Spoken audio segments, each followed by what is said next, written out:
Un tout nouveau jeu de société, le jeu du pays de Châlons, un jeu de questions-réponses édité par Bordier suite à la candidature du pays de Châlons. Nos journalistes Alexandre Blanc et Xavier Kless vous expliquent les règles du jeu.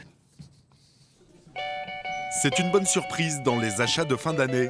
En rayon depuis la rentrée, le jeu du pays de Châlons devient un vrai petit succès à l'approche de Noël. On avait une pile qui montait jusqu'ici et puis voilà ce qui nous reste à l'heure actuelle. Les clients sont au rendez-vous pour ce genre de choses très spécifiques et très régionales.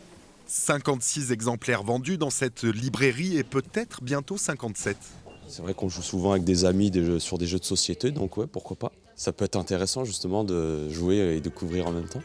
Faire découvrir le territoire, c'est bien l'objectif des 90 communes du pays de Châlons en Champagne à l'initiative de ce jeu. Le but du jeu, c'est de gagner les cartes sites, donc qui représentent quelques grosses communes du territoire.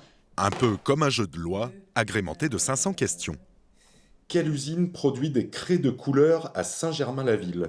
Trop facile, Omniacolor. C'est gagné.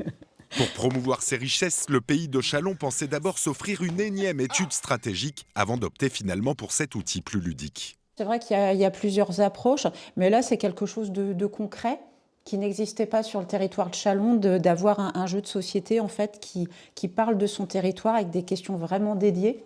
Résultat, en quelques mois, 1600 exemplaires écoulés dans les 7 points de vente. Il a eu un démarrage relativement lent, je dirais. Et là, en ce mois de décembre, évidemment, c'est un jeu, donc ça s'entend assez que ça fonctionne pendant la période de Noël. Mais oui, là, ça a vraiment explosé les ventes. On a dû se réapprovisionner 2 fois déjà. Les acheteurs sont essentiellement des habitants du coin. À 29 € pièce, il faudra vendre encore 400 boîtes pour que le pays de Châlons rentabilise l'opération.